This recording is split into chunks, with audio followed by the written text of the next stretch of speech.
बिस्मिल्लाहिर्रहमानिर्रहीम एंड अस्सलाम वालेकुम माय डियर स्टूडेंट्स। कैसे हैं भाई आप सब। मैं उम्मीद करती हूँ आप सब खैरियत से होंगे। अल्लाह पाक आपको खुश रखे, आबाद रखे। Welcome back to my YouTube channel with another lecture video. So I'm Rifa Jahan. Today I'm going to start the new chapter of our biology book. Yes, and that is chapter number 10, Kingdom Animalia. जैसा कि आपको नाम से अंदाजा हो गया होगा कि इस किंगडम में बेसिकली हमने एनिमल्स को डिटेल से डिस्कस करना है। सबसे पहले मैं आपको इस चैप्टर का इंट्रोडक्शन दूंगी, फिर हम आज के टॉपिक की तरफ आएंगे। चैप्टर की इंट्रोडक्शन की बात करें तो पहले तो मेन बात मैंने बता दी कि इसमें हम एनिमल्स को डिटेल से डिस्कस करेंगे। अब एनिमल रिलेटेड क्या डिटेल होगी वो आप समझें। इस चैप्टर में बेसिकली हम छोटे से लेके बड़े से बड़ा जो एनिमल होगा उसको डिटेल से डिस्कस करेंगे, उनके डिफरेंट करेक्टरिस्टिक्स डिस्कस करेंगे, उनके अंदर डिफरेंट ऑर्गन्स, उनके ऑर्गन सिस्टम्स, इवन उनका फीडिंग बिहेवियर, उनका रिप्रोडक्टिव बिहेवियर, उनका जो लाइफ स्टाइल गुजारने का जो तरीका है वो। उसके साथ साथ इस चैप्टर में जितने भी फाइलम होंगे वो तमाम के तमाम फाइलम्स में आपके साथ एग्जाम्पल के साथ डिटेल से डिस्कस करूंगी और उनकी तमाम के तमाम करेक्टरिस्टिक्स डिटेल से डिस्कस करेंगे। आई होप आपको थोड़ा बहुत आइडिया डेवलप हो गया होगा कि इस चैप्टर में हमने क्या पढ़ना है और हम क्या पढ़ने जा रहे हैं। क्लियर हो गया, ताकि आपको एक इंटरेस्ट डेवलप हो और आप मेरे साथ जुड़े रहें। ऐसे जुड़े रहें जैसे ग्लू नहीं लग जाती, आप उसी तरह मेरे साथ जुड़े रहें। ठीक है, चलें जी, अब आते हैं आज के टॉपिक की तरफ। पहला टॉपिक हमारे इस चैप्टर का एंड दैट इज इंट्रोडक्शन। जाहिर है इंट्रोडक्शन ही होगा। हमने इंट्रोडक्शन डिस्कस करना है किंगडम एनिमेलिया का। थोड़ी थोड़ी बातें बताऊंगी इंट्रोडक्शन में जो इंपॉर्टेंट होती हैं वो। साथ साथ हम डिस्कस करेंगे development of complexity in animals, कि एनिमल्स में कैसे कम्प्लेक्सिटी आता है, छोटे ग्रुप से लेके बड़े ग्रुप तक, मतलब सिंपल ग्रुप से लेके जो कम्प्लेक्स ग्रुप तक का सफर है वो तमाम की तमाम डिटेल हम डिस्कस करने जा रहे हैं। आई होप आपको आइडिया डेवलप हो गया होगा। मजीद मैं आपका सर नहीं खाती, मूव ऑन करते हैं फर्दर, वहां से आज के टॉपिक स्टार्ट करते हैं। इंट्रोडक्शन हमने डिस्कस करना है। अगर इंट्रोडक्शन की बात करें तो सबसे पहले हम चले लफ्ज को समझ लेते हैं। एनिमेलिया, आपने कहना एनिमल क्यों नहीं, इधर आ जाए। एनिमेलिया जो है ना, ये लैटिन वर्ड अनीमा से निकला है जिसका मतलब ब्रीथ और सोल। ब्रीथ कहते हैं जी सांस और सोल कहते हैं रूह हो। यस, रूह रूह होती है ना, इंसान जिस्म में भी होती है, इंसान में भी होती है, जानवरों में भी होती है। तो आसान जुबान में आपने ये समझना है कि किंगडम एनिमेलिया में वो तमाम जानवर आ जाते हैं। जितने भी जानवर आपने देखे होंगे सुने होंगे वो तमाम के तमाम जानवर जो हैं वो इस किंगडम में आ जाते हैं। अब इस किंगडम में आसान जुबान में वो कहते हैं कि जानवर, समझे आप, मतलब इस किंगडम में जानवर आते हैं तो जानवर मतलब ऐसा जिस्म जिसमें जान है। आह, क्या इंटरेस्टिंग हिंट है। जानवर मतलब माना ही जाता था कि इस किंगडम में वो तमाम चीजें आ जाती हैं जिसमें रूह है, जो जो सांस लेता है।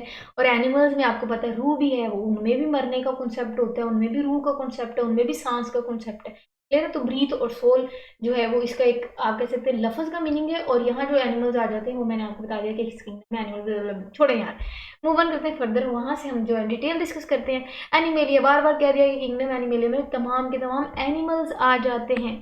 अब हमने ना थोड़ी बहुत इनकी करेक्टरिस्टिक्स डिस्कस करने हैं कि एनिमल्स के क्या करेक्टर्स होते हैं। काफी सारे करेक्टर्स तो आपको पता ही होंगे। पहला करेक्टर आपको पता है कि जी मल्टी सेलुलर होते हैं। प्लांट जो है वो मल्टी सेलुलर होते हैं, मतलब कि एक से ज्यादा सेल पे मुश्तमिल होते हैं। डिप्लॉयड होते हैं, ये भी आपको पता है। यूकरियोटिक होते हैं, ये भी आपको पता है। प्रॉपर जो है वो सेल न्यूक्लियस रखने वाले एनिमल्स होते हैं। इंजस्टिव बिहेवियर शो करते हैं। इंजस्टिव का मतलब कि एनिमल जो है वो खुराक को मुंह में लेके जाके बाद में अपनी बॉडी के अंदर मतलब उसको हजम करते हैं, तो इंजेस्ट करते हैं फूड को, तो इंजेस्टिव बिहेवियर शो करते हैं। उसके बाद हेट्रोट्रॉफ्स हैं। हेट्रोट्रॉफ्स का मतलब है कि जी जो अपनी बॉडी में खुराक नहीं प्रिपेयर करते, इनको खुराक बाहर से लेनी पड़ती है। ये शिकार करते हैं, ये बाहर से खुराक को खाते हैं, ठीक है, अपने बॉडी के अंदर प्रिपेयर नहीं करते जैसे प्लांट्स फोटोसिंथेसिस के प्रोसेस से करते हैं। यही वजह है कि हम इनको ऑटोट्रॉफ्स कहते हैं, लेकिन ये हेट्रोट्रॉफ्स हैं। क्लियर हो गया। उसके बाद माना ये जाता है कि जो एनिमल्स है ना ये दो डिफरेंट हेप्लाइड गमीट्स से मिलके जो है वो बनता है। दैट मीन्स अब गमीट क्या है, एक तो गमीट आपको पता है एग है, दूसरा जो है वो स्पर्म है। तो कहते हैं कि एनिमल जो है वो माना ही जाता है कि एग और स्पर्म से मिलके बनने वाले एनिमल्स होते हैं। और वो एग और स्पर्म जो है वो टू डिफरेंट या टू डिसिमिलर हेप्लाइड गमीट्स होते हैं, मतलब कि एनिमल जो है वो दो डिफरेंट हेप्लाइड गमीट्स से मिलके बनते हैं। उसके बाद अगर हम नेक्स्ट बात करें तो कहते हैं कि जो बायोलॉजिस्ट है ना वो ये मानते थे कि जो एनिमल्स है ना इनके इंसेस्ट्रल हिस्ट्री की अगर हम बात करें तो वो जो प्रोटोक्टिस्ट हैं, आप कह सकते हैं कि वो इनके इंसेस्टर्स हैं, वो इनके अबाओ अजदाद हैं, वहां से एनिमल्स जो हैं वो इवॉल्व हुए। लेकिन ये भी अभी एक क्वेश्चन ही है, ये भी अभी डिबेट इस पे चल रही है कि कब और किन प्रोटोक्टिस्ट से इवॉल्व हुए। तो कब और कहाँ और क्यों, ये वाला कंसेप्ट जो है वो अभी भी जेरे बहस है। लेकिन माना यही जाता है बायोलॉजिस्ट ये जो एनिमल्स हैं वो प्रोटोक्टिस्ट से इवॉल्व हुए हैं। क्लियर होगी। नेक्स्ट अब हमने मूव ऑन करना है, वहाँ कुछ डिटेल डिस्कस करनी है, that is two kingdom system of classification. देखिए मैंने आपको पहले भी कहा था कि अगर हम किंगडम्स की बात करें तो सबसे पहले दो किंगडम्स ही थे। उन दो किंगडम्स में से मेन किंगडम, एक किंगडम एनिमल था और किंगडम प्लांट्स थे। उसी में ऐसे गुच्छू मुच्छू हुए थे जानवर, यहाँ के वहाँ सारे मिक्सअप हुए थे, इवन उनको स्टडी करना बहुत मुश्किल होता था। तो with the passage of time एक हस्ती गुजरी है जिनका नाम है रॉबर्ट विक्टर। उन्होंने काम आसान कर दिया क्योंकि उन्होंने 5 किंगडम सिस्टम क्लासिफिकेशन सिस्टम जो है वो इंट्रोड्यूस किया, और उसके बाद जो है वो उन्होंने प्रॉपर ग्रुपिंग और प्रॉपर जो है वो 5 डिफरेंट किंगडम्स बनाए, और उस किंगडम्स में भी फिर फाइलम और ग्रुपिंग बनाई ताकि हमें जो है वो जानवरों को या फिर डिफरेंट ऑर्गेनिजम्स को डिस्कस करना आसान हो जाए। क्लियर हो गया। तो किंगडम एनिमेलिया में भी वो कहते हैं कि एनिमल्स को ना ब्रॉड दो ग्रुप्स में क्लासिफाई किया, और वो दो ग्रुप्स जो हैं वो एक मेटाजोआ है, दूसरा प्रोटोजोआ है। ठीक है, अब मेटाजोआ और प्रोटोजोआ की हम डिटेल आगे फर्दर डिस्कस भी करेंगे। अभी तक आपने यही समझना है कि जो प्रोटोजोआ है ना वो सिंपलेस्ट ऑर्गेनिजम्स रखने वाला ग्रुप है, और मेटाजोआ की बात करें तो उसमें कम्प्लेक्स ऑर्गेनिज्म आ जाते हैं, ऐसे कम्प्लेक्स ऑर्गेनिज्म जो मल्टीसेलुलर ऑर्गेनिजम्स होते हैं, जो एक से ज्यादा सेल्स में मुश्तमिल होते हैं, और इवन वो ऐसे एनिमल्स होते हैं जिनमें टिश्यूज होते हैं, ऑर्गन्स होते हैं, और प्रॉपर जो अपने बॉडी के अंदर ऑर्गन सिस्टम्स रखते हैं ना, तो वेल डेवलप्ड आप कह सकते हैं जो एनिमल्स होते हैं वो इस ग्रुप में आ जाते हैं। क्लियर होगा। नेक्स्ट एक बहुत इंपॉर्टेंट शॉर्ट क्वेश्चन जो मैंने आपके साथ शेयर किया, that is differentiate between Metazoa और प्रोटोजोआ। ये बहुत इंपॉर्टेंट शॉर्ट क्वेश्चन है, पेपर में पूछा जाता है। इसके जो प्रॉपर नोट्स हैं वो आपकी खिदमत में आगे मैं पेश भी करूंगी, क्योंकि प्रॉपर हेडिंग के साथ मैंने नोट्स भी बनाए हैं आपकी आसानी के लिए। हर बार जो है वो हर चैप्टर चेंज और इंटरेस्टिंग कलरफुल थीम के साथ मैं लेके आती हूँ ताकि इंटरेस्ट डेवलप हो जाए और आप इंजॉय करते करते बस पढ़ लें सारा कुछ, जैसे ये बस ये ओखी किताब जो है जी हाँ पढ़ लें मेरे से। ठीक है, इंट्रोडक्शन समझ आ गया। अब हम अपने मेन सेकंड टॉपिक की तरफ आते हैं, that is development of complexity in animals. सबसे पहले टॉपिक को समझें, फिर हम इन कॉन्सेप्ट्स को देखते हैं। टॉपिक यही है कि अब हमने देखना है कि कैसे कम्प्लेक्सिटी आई एनिमल्स में, सिंपल से कम्प्लेक्स एनिमल के ग्रुप तक हमने जाना, और उनमें जो जो चेंजेस होते हैं वो तमाम चेंजेस भी हम फर्दर डिस्कस करेंगे। कहते हैं कि अगर हम किंगडम्स की बात करें ना तो तमाम के तमाम किंगडम्स ही बेसिकली माने ये जाते हैं कि वो मल्टी सेलुलैरिटी रखते हैं। मल्टी सेलुलैरिटी, अब ये औखा लफ्ज आप कहेंगे पता नहीं क्या है। मल्टी सेलुलैरिटी का मतलब है ऐसे किंगडम्स हैं जिनमें मल्टी सेलुलर करेक्टर्स मौजूद है, मतलब उनमें जो ऑर्गेनिजम्स हैं वो मल्टी सेलुलर हैं। ठीक है, तो वो जो मल्टी सेलुलर ऑर्गेनिज्म है उनको कहते हैं कि वो मल्टी सेलुलैरिटी रखते हैं। ठीक है, तो कहते हैं कि तमाम किंगडम ही बेसिकली माना ही जाता है कि वो मल्टी सेलुलर है, क्योंकि जो फंजाई है वो भी मल्टी सेलुलर है, प्लांट्स में हमने पीछे डिस्कस किया कि वो भी मल्टी सेलुलर है, एनिमल्स भी मल्टी सेलुलर। लेकिन कहते हैं कि अगर हम एनिमल्स की बात करें ना तो वो ज़रा कुछ ज़्यादा ही डिवेलप्ड ऑर्गेनिज्म माने जाते हैं। क्यों डिवेलप्ड हैं, उनमें ऐसे क्या सुखाव के पड़ लगे होते हैं कि जी बाकी एनिमल से या बाकी सॉरी बाकी ऑर्गेनिज्म से, परफेक्ट वर्ड इज ऑर्गेनिज्म, के बाकी ऑर्गेनिज्म से वो कोई शहनशाह माने जाते हैं। तो उनमें क्या वेल डेवलप्ड करेक्टर्स हैं वो हम डिस्कस करते हैं। बेसिकली माना ही जाता है कि जो एनिमल्स है ना ये इसलिए वेल डेवलप्ड माने जाते हैं बाकी अदर मल्टी सेलुलर ऑर्गेनिज्म से, वो ये क्योंकि उनके पास प्रॉपर आप कह सकते हैं स्ट्रक्चर्स मौजूद होते हैं, उनके पास प्रॉपर सिस्टम्स मौजूद होते हैं। वो तमाम के तमाम जो प्रॉपर सिस्टम रखने वाले ऑर्गेनिज्म है उनको एनिमल्स मानते हैं, और कहते हैं कि जो एनिमल्स के सेल है ना, मतलब मल्टी सेलुलर एनिमल्स होते हैं ना, ऐसी बॉडी जिनमें बहुत सारे सेल्स होते हैं। तो जो एनिमल्स के सेल्स है ना वो डिफरेंट सेल्स आपस में ज्वाइन करते हैं, कम्प्लेक्स जंक्शंस बनाते हैं, और कम्प्लेक्स जंक्शंस बनाने के बाद उनके पास इतनी एबिलिटी है कि वो तमाम के तमाम सेल आपस में इतनी अच्छी कोऑर्डिनेशन से काम करते हैं, बड़ी अच्छी कम्युनिकेशन होती है उनके दौरान, जो कि उनको एक वेल डेवलप्ड ऑर्गेनिज्म बनाने में माहिर रोल प्ले करते हैं। उसके साथ उनके जो सेल के पास एक और एबिलिटी कि वो जो फ्लो ऑफ मटेरियल बहुत अच्छा करते हैं, जिसके बाद माना ये जाता है कि जो एनिमल्स हैं ना उनकी बॉडी में बहुत अच्छे कम्प्लेक्स सिस्टम्स होते हैं, जिनकी कोऑर्डिनेशन के बाद एक वो प्रॉपर स्ट्रक्चर प्रॉपर सिस्टम देखा जाता है इन ऑर्गेनिजम्स में। वो तमाम के तमाम सिस्टम्स हम फर्दर डिस्कस भी करेंगे, लेकिन अभी हमने इंट्रोडक्शन वाला टॉपिक है तो हमने मोटी मोटी बातें याद करनी, और आपको अभी नहीं मैंने सारा कुछ पढ़ा देना, तो मुश्किल ही लगे आपको और आप जो है ना वो पढ़े ही ना मुझसे, या फिर आप पता नहीं आप परेशान हो जाएंगे इस चैप्टर में क्या है। एनिमल्स की बात करें, कहते हैं कि एनिमल्स की बहुत ज़्यादा वैरायटी है, एनिमल्स के साइज में भी इवन। अगर हम एनिमल्स की बात करें तो उनमें कुछ स्मॉलेस्ट माइक्रोस्कोपिक प्रोटिस्ट्स आ जाते हैं, उसके अलावा बड़े से बड़ा जो लार्जेस्ट एनिमल्स भी उसमें आ जाते हैं, जैसा कि वेल्स हो गया जिसको ब्लू वेल बोलते हैं। इवन जो ब्लू वेल है वो 30 मीटर्स की होती है। कहते हैं कि छोटे से छोटे एनिमल जैसा कि जिसमें हाइड्रा आ जाता है, इवन वो आम आंख से नजर नहीं आता। और इवन प्रोटॉक्टिस जो है वो माना जाता है कि वो माइक्रोस्कोपिक एनिमल है। तो चेक करें आप कितनी की वैरायटी के छोटे से छोटे एनिमल्स जो माइक्रोस्कोपिक एनिमल्स है उससे लेके बड़े से बड़े जो वेल्स हैं जैसे कि ब्लू वेल्स वो आ जाते हैं। जो कि ब्लू व्हेल जो है वो फाइलम कॉर्डेटा का एक मेंबर है। वो हम अब फर्दर जो है वो उस फाइलम में डिटेल से डिस्कस भी करेंगे। अब दो ब्रॉड कैटेगरी में हमने एनिमल्स को डिवाइड किया। First category Parazoa, second category Metazoa. पहली कैटेगरी या ग्रुप को हम डिस्कस करते हैं, दैट इज पैराजोआ। अब पैराजोआ में ना सिंपलेस्ट एनिमल्स आ जाते हैं और मेटाजोआ में कम्प्लेक्स एनिमल्स। अब सिंपलेस्ट और कम्प्लेक्स का कॉन्सेप्ट ये ना आप समझिएगा कि ये सादे से हैं बेचारे मासूम से, और जो मेटाजोआ में उनमें कोई बड़े को मॉडर्न और फैशनेबल एनिमल्स आते हैं, ऐसा नहीं है। बेसिकली एनिमल्स, सिंपलेस्ट एनिमल का मतलब कि ऐसे एनिमल्स हैं जिनमें कोई खास कॉम्प्लेक्स सिस्टम्स नहीं मौजूद, इनमें कोई खास ऑर्गन्स नहीं है, इनकी कोई प्रॉपर शेप नहीं है, कोई प्रॉपर सिमेट्री रखने वाले नहीं है। सो से सिंपल से एनिमल्स इस ग्रुप में आ जाते हैं। और इनमें जो है वो फाइलम पोरीफेरा आ जाता है। फर्दर हम फाइलम पोरीफेरा के जो हम डिस्कस करेंगे उसमें सिंपलेस्ट एनिमल्स को हम डिस्कस करेंगे। ठीक हो गया। मैंने बता दिया कि इनमें वो एनिमल्स आते हैं जिनमें ना तो प्रॉपर टिश्यूज होते हैं, ना कोई टिश्यू सिस्टम्स होते हैं, ना कोई ऑर्गन होते हैं, ना कोई ऑर्गन सिस्टम्स होते हैं। तो सिंपल सा स्ट्रक्चर रखने वाले एनिमल्स यहाँ आ जाते हैं। उसके बाद इनडिटरमाइंड शेप, इनकी कोई प्रॉपर खास इनकी शेप नहीं होती, ठीक है, खास शक्ल वाले नहीं होते, सिंपल सी मासूम सी शक्ल रखने वाले एनिमल्स इसमें आ जाते हैं। उसके बाद एसिमेट्रिकल होते हैं। एसिमेट्रिकल बेतरतीब बेढंगे यहाँ वहाँ की इरेगुलर सी इनकी सिमेट्री होती है, कोई बॉडी स्ट्रक्चर खास नहीं होता इनमें। क्लियर हो गया, समझ आ गई। अब ये नीचे मैंने शॉर्ट क्वेश्चन भी पूछ लिया, बार बार पूछ सकते हैं कि पैराजोआ और यू मेटाजोआ, जिसको मेटाजोआ भी बोलते हैं, उसमें डिफरेंस पूछ लेते हैं। अब हम नेक्स्ट जो है वो सेकंड ग्रुप डिस्कस करने जा रहे हैं, ये सेकंड सब किंगडम डिस्कस करने जा रहे हैं, किंगडम एनिमेलिया का, दैट इज यू मेटाजोआ। अगर यू मेटाजोआ की बात करें तो इसमें जो है वो तमाम की तमाम अदर फाइलम आ जाते हैं। जैसे हमने पीछे फाइलम पोरीफेरा डिस्कस किया, पोरीफेरा के अलावा जितने भी फाइलम है वो बेसिकली इसमें आ जाते हैं। और इनमें जो है वो नंबर ऑफ ऑर्गेनिज्म की बात करें तो एज कम्पेयर टू पैराजोआ ज्यादा नंबर ऑफ एनिमल्स होते हैं। क्यों? क्योंकि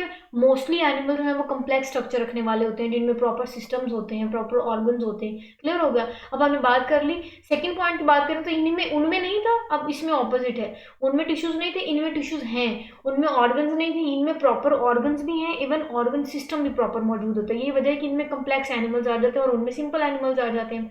अब इनकी बात करें तो अब मेटाजोआ या यू मेटाजोआ में आगे कुछ एक डिटेल है, वो ये कि इनमें हमने कहा था वो तो एसिमेट्रिकल थे, कोई प्रॉपर सिमेट्री रखने वाले ऑर्गेनिज्म उनमें नहीं आते। लेकिन अगर हम यू मेटाजोआ की बात करें तो इस ग्रुप में ना सिर्फ सिमेट्री देखी गई बल्कि उस सिमेट्री में भी वैरायटी देखी गई। पहली सिमेट्री होती है कि इनमें कुछ मेंबर जो हैं वो रेडियली सिमेट्रिकल होते हैं और कुछ जो है वो बाइलेटरली सिमेट्रिकल होते हैं। अब रेडियली सिमेट्रिकल और बाइलेटरल सिमेट्रिकल क्या एनिमल्स होते हैं, किस तरह की इनकी सिमेट्री होती है, वो तमाम की तमाम डिटेल हम जब नेक्स्ट ग्रेड डिस्कस करेंगे, ग्रेड रेडिएटा और ग्रेड बाइलेटेरिया, तो उसमें हम डिटेल से इसको डिस्कस भी करेंगे ऑनवर्ड। हमने कहा कि यू मेटाजोआ है तो ग्रुप यू मेटाजोआ में भी फर्दर हमने कहा कि जो दो सिमेट्री रखने वाले ग्रेड आगे, अब उसमें जो ग्रेड रेडिएटा है वो थोड़ा सिंपलेस्ट ऑर्गेनिज्म रखते हैं। उसके अलावा अगर हम ग्रेड बाइलेटेरिया बोले तो उसमें जो है वो कम्प्लेक्स रखने वाले आ जाते हैं। क्लियर हो गया। अच्छा जी, अब ग्रेड रेडिएटा वाले जो ऑर्गेनिज्म है वो किस फाइलम में, वो फाइलम नेडेरिया में, हम उसको फर्दर आगे डिटेल से डिस्कस भी करेंगे। अब अगर हम बात करें तो कहते हैं कि बाइलेटेरिया से कंपेयर किया जाए अगर रेडिएटा ग्रेड को, तो उसमें जो रेडिएटा है वो सिंपलेस्ट है और बाइलेटेरिया में जो है वो as compared to complex organism आ जाते हैं। क्लियर है। ग्रुपिंग में भी फिर आगे फर्दर सिंपल और कम्प्लेक्स ग्रुप होते हैं ना। अच्छा जी, उसके बाद अगर हम एनिमल की बात करें कि किंगडम एनिमेलिया में बेसिकली 29 फाइलम मौजूद होते हैं। और जो 29 फाइलम है वो किस किंगडम से बिलोंग करते हैं, वो किंगडम यू मेटाजोआ से बिलोंग करते हैं। क्लियर हो गया। उसके बाद कहते हैं कि अब इन एनिमल्स को भी हम, जो हमने पीछे ऊपर एनिमल्स डिस्कस किए ना, कहते हैं कि अब ग्रुपिंग तो की हमने, उसके अलावा हम इनको 3 मेन ग्रुप्स में डिवाइड करते हैं। अब वो तो ग्रुपिंग हमने नेक्स्ट करनी है, वो किस बेस्ड पे हमने ग्रुपिंग करनी है, क्योंकि अभी तो हमने ऊपर जो ग्रुपिंग की थी या ऊपर जो ग्रेड बनाए थे वो हमने सिमेट्री को देखते हुए बनाए थे। अब हमने बॉडी कैविटी को जहन में रखते हुए ग्रुपिंग की। बेसिकली 3 ग्रुप्स आ जाते हैं according to the type of body cavity. फिर हो गया। अब वो 3 ग्रुप्स कौन से हैं वो आगे हम फर्दर डिस्कस कर लेते हैं। कुछ टर्म्स हैं वो बार बार आगे हम डिस्कस करेंगे, तो यहाँ समझना जरूरी है। एसिलोमेट हम बोलते हैं, एसिलोमेट्स या एसिलोमेटा। एसिलोमेटा ग्रुप है और एसिलोमेट्स मतलब ऐसे एनिमल्स जो कि इस ग्रुप में आते हैं उनको हम एसिलोमेट बोलते हैं। अब अगर हम उनकी नेचर की बात करें तो कहते हैं कि जो एसिलोमेट होते हैं, ए का मतलब आपने हिंट ले लेना है, ए का मतलब नहीं, नो, ठीक है। तो इनमें ऐसे एनिमल्स आ जाते हैं जिनके बॉडी कैविटी नहीं रखते, do not have body cavity, clear है। नेक्स्ट है सीडोसिलोमेट्स। तो सीडोसिलोमेट जिन ग्रुप्स में आते हैं उनको हम सीडोसिलोमेटा बोलते हैं। और वो जो एनिमल्स होते हैं वो फॉल्स सिलोम रखते हैं, उनकी उनकी जो बॉडी कैविटी होती है वो फॉल्स होती है। उसके अलावा जो थर्ड ग्रुप हमने किया किंगडम एनिमेलिया का या एनिमल्स का, वो था बॉडी कैविटी के अकॉर्डिंगली जिसको हम सिलोमेटा बोलते हैं। अब जो सिलोमेटा है ग्रुप, वो ऐसा ग्रुप है जिसमें सिलोमेट्स आ जाते हैं, और सिलोमेट्स ऐसे एनिमल्स होते हैं जो कि ट्रू सिलोम रखने वाले ऑर्गेनिजम्स होते हैं। क्लियर हो गया। ग्रुपिंग बेसिकली हमने थोड़ा सा इसका इंट्रोडक्शन ही डिस्कस किया है, कोई मुश्किल तो हमने कोई बात डिस्कस नहीं की। मैं 1 मिनट का आपको ओवरव्यू भी दे दूँ ताकि तमाम की तमाम जो ईंटें हैं ना वो मैं जोड़ के एक बिल्डिंग आपके सामने खड़ी कर दूँ और आपको कॉन्सेप्ट सारी समझ भी आ जाए, रिवाइज भी हो जाए, पक्के भी हो जाए। हमने कहा कि एनिमल्स वाले ग्रुप में एनिमल्स ही आ जाते हैं बेसिकली इस किंगडम में, और हमने उनकी कुछ नेचर डिस्कस की कि वो किस नेचर के होते हैं, उनकी कुछ कैरेक्टरिस्टिक्स डिस्कस की। उसके अलावा हमने कहा कि इनके इंसेस्टर्स कौन से हैं। इंसेस्टर में हमने कहा कि प्रोटॉक्टिस्ट्स आ जाते हैं, उससे ये एनिमल्स इवॉल्व हुए ऐसे माना जाता है। लेकिन हमने ये हिस्ट्री नहीं मौजूद कि कब और कहाँ किन प्रोटॉक्टिस्टा से एनिमल्स इवॉल्व हुए, वो बेसिकली डिटेल नहीं मौजूद, वो अभी भी जेर बहस है। हमने कहा कि जी बेसिकली पहले तो 2 किंगडम्स होते थे, फिर जो है वो रॉबर्ट विक्टर आया, उसने 5 किंगडम सिस्टम में इंट्रोड्यूस करवाया। उसके अलावा हम आज के अगर किंगडम की बात करें तो किंगडम एनिमिलिया में हमने एनिमल्स को बेसिकली 2 ब्रॉड कैटेगरीज में डिवाइड किया, दैट इज एक तो था मेटाजोआ, दूसरा था प्रोटोजोआ। अब मेटाजोआ और प्रोटोजोआ की डिटेल हमने फर्दर डिस्कस भी की। यहाँ टॉपिक था हमारा development of complexity in animals. हमने कहा कि जो अगर एनिमल्स की बात करें उसके अलावा भी तमाम के तमाम किंगडम जो मैंने यहाँ डिस्कस किए, फंजाई हो गया, प्लांटी हो गया, एनिमेलिया हो गया, इन तमाम के तमाम जो अंदर लिविंग ऑर्गेनिजम्स हैं वो तमाम के तमाम भी मल्टी सेलुलरिटी रखते हैं, मतलब मल्टी सेलुलर हैं। लेकिन अगर हम एनिमल्स की बात करें तो ये जरा वेल डेवलप्ड ऑर्गेनिजम्स माने जाते हैं। क्यों? क्योंकि इनके अंदर जो सिस्टम है वो प्रॉपर सिस्टम है, और इनके जो सेल्स हैं वो बड़ी अच्छी कोऑर्डिनेशन के साथ काम करते हैं, बड़ा अच्छा फ्लो ऑफ मटेरियल उनके अंदर देखा जाता है, और प्रॉपर जो है वो ऑर्गन सिस्टम्स हैं इनमें। एनिमल इसी वजह से एडवांस्ड ग्रुप या ऑफ लिविंग ऑर्गेनिज्म माना जाता है। उसके बाद हमने डाइवर्सिटी की बात की, तो हमने कहा कि एनिमल्स की बात करें तो इनमें छोटे से छोटा माइक्रोस्कोपिक एनिमल हाइड्रा, और हमने प्रोटॉक्टिस बात की, उससे लेकर बड़े से बड़ा एनिमल जो कि ब्लू व्हेल हो गया, इवन वो 30 मीटर की होती है, वो आ जाते हैं। ठीक है। उसके बाद हमने कहा कि जो 2 ब्रॉड हमने एनिमल्स को कैटेगराइज किया था ग्रुप्स में, दैट इज पैराजोआ, उसमें सिंपलेस्ट एनिमल्स आ जाते हैं। ठीक है। कोई खास स्ट्रक्चर रखने वाले एनिमल्स नहीं होते, इनमें कोई खास टिश्यूज नहीं मौजूद होते, ऑर्गन्स नहीं होते, ऑर्गन सिस्टम्स नहीं होते, इवन इनकी शेप भी इतनी प्रॉपर नहीं होती और एसिमेट्रिकल होते हैं, इनकी बेढंगी सी इरेगुलर सी इनकी शेप होती है। उसके बाद अगर यू मेटाजोआ वाले ग्रुप की बात करें तो ये प्रॉपर वेल डेवलप्ड ग्रुप होता है, और इसमें 29 इवन फाइलम आ जाते हैं। और हमने कहा कि इस अगर ग्रुप की बात करें तो इसमें कम्प्लेक्स लिविंग ऑर्गेनिज्म या फिर कम्प्लेक्स एनिमल्स आ जाते हैं जो कि प्रॉपर टिश्यूज रखते हैं, ऑर्गन्स रखते हैं, ऑर्गन सिस्टम्स रखते हैं। उसके बाद हमने कहा कि जो यू मेटाजोआ उसमें भी फर्दर 2 ग्रेड्स देखेंगे। उससे पहले हमने कहा था कि उनमें कोई सिमेट्री नहीं होती, वो एसिमेट्रिकल ऑर्गेनिज्म है। लेकिन अगर इस ग्रुप की बात करें तो इसमें सिमेट्री रखने वाले लिविंग ऑर्गेनिज्म है, और सिमेट्री भी 2 किस्म की सिमेट्री रखने वाले। ये वजह कि हमने फिर इसमें नेक्स्ट ग्रेड डिस्कस किया कि इसमें 2 ग्रेड्स में जो है वो क्लासीफाई करेंगे हम इनके ऑर्गेनिजम्स को, एक ग्रेड रेडिएटर, दूसरा ग्रेड बाइलिटेरिया। ठीक है। उसमें फिर हमने थोड़ी बहुत डिटेल डिस्कस की। जो ग्रेड रेडिएटर उसमें फिर as compared to grade bilateria simplest living organism आ जाते हैं, और ग्रेड बाइलिटेरिया की बात करें तो उसमें कम्प्लेक्स आ जाते हैं। उसके बाद यहाँ तो ये हमने मेन ग्रुपिंग की बात की। उसके बाद हमने कहा कि एनिमल्स को हमने फर्दर 3 ग्रुप्स में डिवाइड किया according to their body cavity. और बॉडी कैविटी में भी हमने कहा कि ऐसी एनिमल्स जिनमें बॉडी कैविटी मौजूद नहीं होती उनको हम एसिलोमेट्स बोलते हैं, और उस ग्रुप को हम एसिलोमेटा बोलते हैं। जिनमें फॉल्स मतलब प्रॉपर बॉडी कैविटी नहीं मौजूद होती, लेकिन मौजूद होती है, हम ये नहीं कह सकते बिल्कुल नहीं है, लेकिन फॉल्स अगर सिलोम मौजूद हो तो उसको हम सीडोसिलोमेट्स बोलते हैं, और वो जो ग्रुप जिसमें वो लाई करते हैं उनको सीडोसिलोमेटा बोलते हैं। लास्ट जो ग्रुप है वो सिलोमेट है, मतलब सिलोमेटा ग्रुप है जिसमें सिलोमेट्स आ जाते हैं, मतलब ऐसे एनिमल्स जो कि प्रॉपर ट्रू सिलोम या बॉडी कैविटी रखते हैं वो होते हैं। क्लियर हो गया। तो this is it for today. यही था हमारा आज का लेक्चर वीडियो। उसके बाद इंशाल्लाह हम ग्रेड रेडिएटर और ग्रेड बाइलिटेरिया को डिटेल से डिस्कस करेंगे नेक्स्ट आने वाली लेक्चर वीडियो में। तो आई होप आपको समझ आई होगी। स्टे कनेक्टेड, जुड़े रहिए बिल्कुल ग्लू की तरह। तो ओके देन, स्टे कनेक्टेड। इंशाल्लाह जो है वो फर्दर हम डिटेल से अपना नेक्स्ट टॉपिक डिस्कस करेंगे। टिल देन अपना बहुत सारा ख्याल रखिएगा। अल्लाह हाफिज़।